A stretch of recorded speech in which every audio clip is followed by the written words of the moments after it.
Bago tayo magsimula sa ating recap, shoutout pala sa una kong subscribers na si Arban Fortunato, at maraming salamat rin sa mga nag-subscribe sa aking channel, 29 subscribers na po tayo mga kamanwa. Shoutout rin kay Loyex Batutay.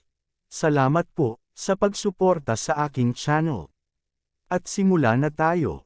Sa isang madilim na lugar, at walang nabubuhay na mga halaman, na merong matatas na mga bato, na nasa ilalim nito ay, ang napakaraming bungo ng mga tao, na tinatawag itong Immortal Devil Cliff.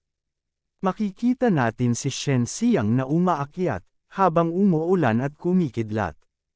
Habang hinihingal pa ito, napasabi ito sa kanya nitong isipan na sa wakas siya ay nakapunta na rin dito. Habang tinitingnan nito ang isang halaman, ito ay isang Hell Spirit Grass, na tumutubo lamang ng isang beses, sa loob ng 1,000 taon, na pwede lamang pitasin sa araw ng taglamig, sa taon ng taglamig, at sa buwan ng taglamig. Hist, sa sobrang daming sinabi, na taglamig, singipon na tuloy ako. Habang bakas na sa kanya nitong mukha ang pagod at hirap.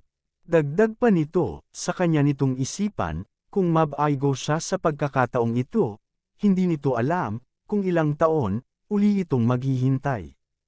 Habang pilit nitong inaabot ang Hell Spirit Grass, sabi nito sa kanya nitong isipan na, kapag matagumpay niyang gawin itong feel, na kahit wala itong spiritual vein, maaari pa rin itong maka-breakthrough sa 5th level mortal martial rim sa loob lamang ng ilang sandali. At matagumpay na nga nitong nakuha, ang Hell Spirit Grass, habang basa at nahihirapan na kangiti pa rin ito, sabi pa nito sa kanya nitong isipan, na oras na, para baliktaran ang kanya nitong masalimuot na kapalaran.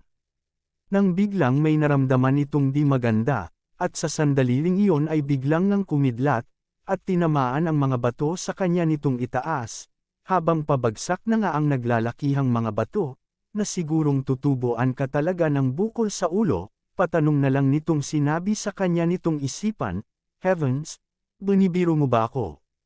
At nang halos matabyunan na nga si Shen Xiang, ng mga malalaking bato, dagdag pa nitong sinabi kanya nitong isipan, na ang lahat ng kanya nitong pagsusumikap. Paano niya daw mawawala lang ito ng ganon na lamang?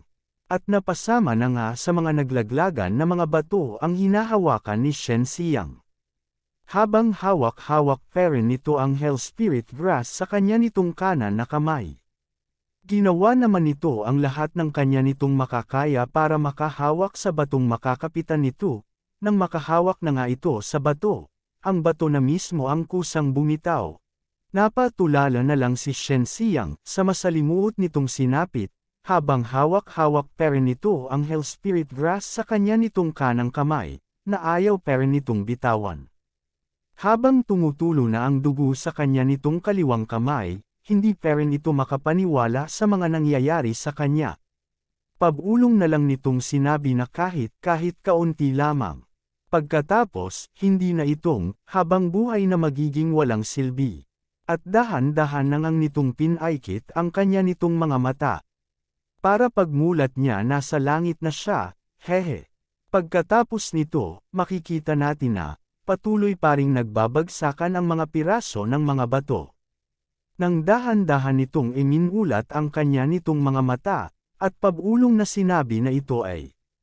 Nang biglang nagulat at naglakihan na nga ang kanya nitong mga mata, sabi pa nito kung patay na ba ito. At makikita nga natin dito, ang dalawang magandang babae, na ang nasa ibabaw nito ay walang iba kundi ang maswerteng si Shen Xiang.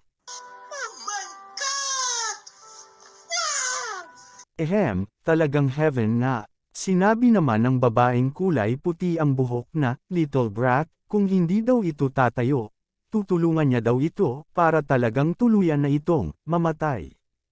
Makalipas ang ilang sandali habang nasa loob pa rin silang tatlo, sa isang kuweba. Abala naman ang dalawang babae sa pagtanggal ng mga dumi sa kanila nitong mga buhok. Makalipas ang ilang sandali, agad namang nagpakilala si Shen Xiang at humingi ng tawad, na sinusubukan niya lang na makakuha ng isang halaman na nasa itaas nito, ngunit, bigla na lang yumanig ang mga bato kaya siya raw ay nahulog dito. Dagdag pa ni Shen Xiang na hindi nito layunin na galitin ang dalawang singers. Napapikit at napabuntong hininga na lang ang isang babae at sinabi kay Shen Xiang na, ang buong akala nila na meron ng magliligtas sa kanilang dalawa, pero ang resulta ay isang little brat, na walang kahit anong spiritual vein. Dagdag pa nito na, pero ayos na rin daw ito, na kapag namatay silang dalawa, may isang tao, na tiyak na gagawa ng kanila nitong libingan. Napakamot na lang si Shen Xiang sa kanya nitong ulo, at sinabi sa babae na, kung bakit nasabi daw ito ng senior. Painis namang sinabi ng babae na, tawagin daw nito siyang sister.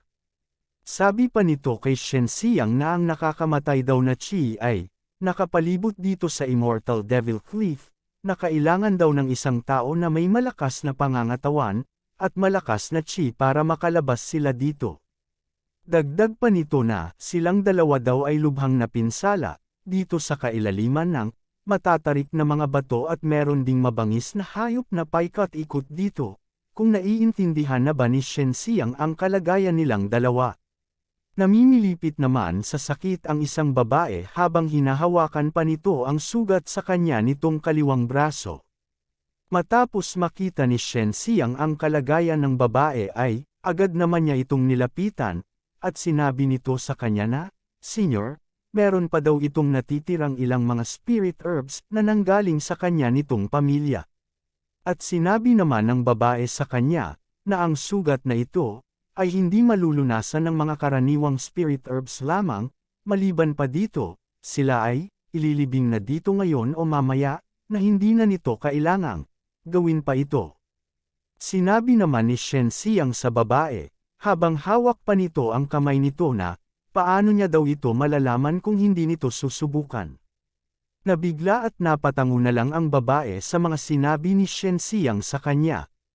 Dagdag pang sinabi ni Shen Xiang sa kanya na, meron din itong mahahalagang bagay na kailangan nito ring tapusin, naniniwala ito na meron din itong dahilan, para, magpatuloy din itong mabuhay. Habang inabot na nga ni Shen Xiang sa palad ng babae ang kanya nitong spirit herbs.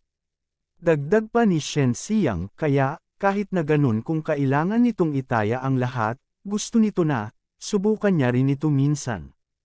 Napatingin na lang kay Shen Xiang ang isang babae, dahil sa mga narinig nito. At agad namang nilapitan nito ang kasama nitong babae at pabulong na sinabi na, itong little brat, ay maaari nilang subukan. Makalipas ang ilang sandali ay, tumalikod at pinakita na nga ng babae ang kanya nitong mga sugat sa kanyang likuran. Nang makita ito ni Shen Xiang ay, agad nito namang tinakpan ang kanya nitong mga mata, patarante nitong sinabi na, itong, bagay, lalaki at babae na ganito ay hindi tama, at hindi daw ito madaling gawin para sa kanya. Sinabi naman sa kanya ng babaeng puti ang buhok na, silang dalawa ay lubhang nasugatan, kaya kailangan nilang hilingin sa kanya ang kanya nitong tulong na, ihaplos ang gamot sa kanya. At dahan-ang tinanggal ni Shen Xiang, ang kamay sa kanya nitong mga mata. At sinabi ni Shen Xiang sa sugatang babae na, paumanhin. Senior, habang nilalagay nito ang gamot sa kanya nitong mga kamay, habang dahan-dahan ang papalapit ang mga palad nito, lumingon naman ang babae na nakangisi, habang may nakalutang pang, itim na lilang chi na maliliit sa paligid nito.